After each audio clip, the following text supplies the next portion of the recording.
But before we get to talking about that hot button topic with Gayle King's interview with Miss Lisa Leslie, we want to put a few words in the mix.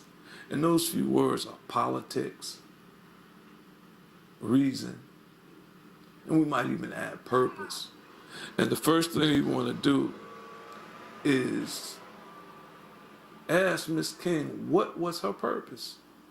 When she was asked of Miss Leslie why did, about Kobe's indiscretion, if we will. And Miss Leslie gave her a very succinct answer. That wasn't enough for Miss King. She kept digging. So we want to add purpose now to that. What was her purpose for keep on digging for a case that has been adjudicated already?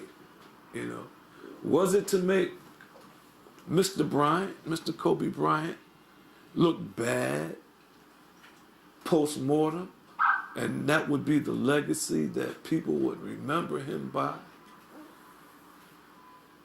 Back in the time of slavery, we have what we used to call the house Negroes and the field Negroes, and I'm not alluding to that Miss King may be a house Negro. But what I am suggesting is that the same tactics that they used then are the same tactics that they're using now. Uncle Tom, Aunt Thomasina, they used to use the Negro that was in the big house to help steer the opinion and sway the thoughts of the field Negroes. So now you have Miss King at her vantage of CBS, NBC. I know she doesn't work for NBC, but I'm just like the masters and their handlers. See, the names and faces have changed, but the game is still the same. Divide and conquer. See, we live in a time today where we should be applauding each other's events and making us better, not denigrating one another for the sake of ratings. And when you get right down to it, they try to make it a gender-based thing. I want to ask the question to all of you right now. Just who is Miss Gayle King? Oh, we know that she's Oprah's friend and she works for CBS, but what has she ever done for the promotion and enhancement of us as a people? You see, we learned through her, most of us through Oprah Winfrey. And speaking about Oprah Winfrey, she comes on another show and she plays the victim for Gayle. That Gayle is shaking, she has to have security. Well, sometimes the consequences for what we say or the indiscretion of what we say puts a burden on us that we should be careful about what we say and who we say it about. Now, I'm not condoning our brother Snoop's behavior and comment, but he was generally hurt and crushed by, what are you doing? This is 2020. Are we still being used by the former slave master to denigrate and slay and sell out one another? You see, the days for Uncle Tomism and Uncle Tom Messina is over. So, Miss King, we would like to respectfully say to you that we have to mind the words that we say so that we can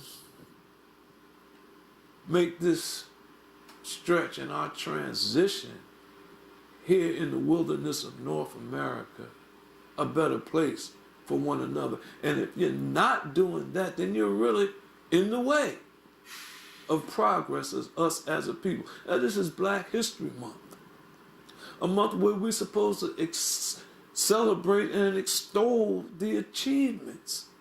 So I'm thinking that if you know this and you're a journalist, Why would you push as a journalist to denigrate Mr. Bryant and his accomplishments? Or as the people say, throw shade.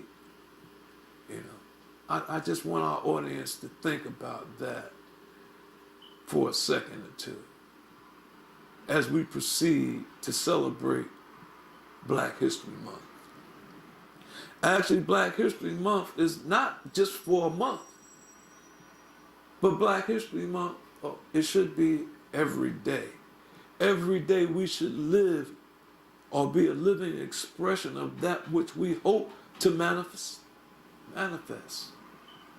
Because if not, then it won't come into fruition.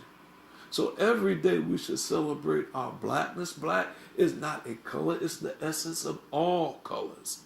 Meaning that black is where everything comes from. And when we get to thinking like that, when we get to know who we are, then we'll never allow people to use us against the other to denigrate, use or abuse one another anymore.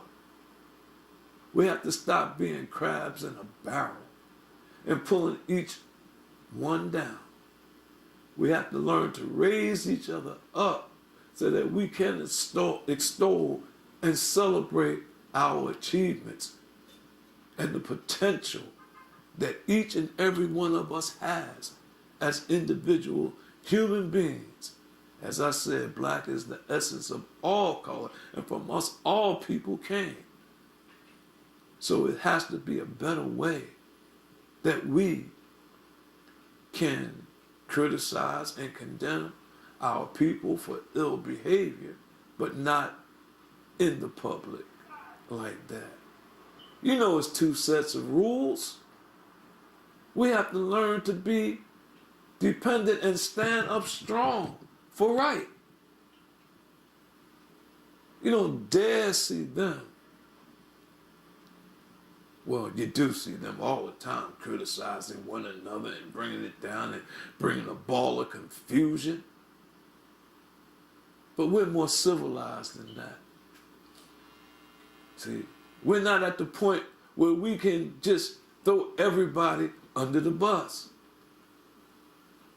Because most of our people haven't been taught right. And you know, if he don't teach you right, he ain't gonna treat you right. I know it may sound like I'm all over the place, but listen, we have to get to the root of the problem, you see? And the root of the problem is, let it go. Let it go. It's over. So we want to thank you for tuning in to Vibe 609. We appreciate the time and effort, and welcome to our living room. This is Brother Eric Muhammad, thanking you. Peace.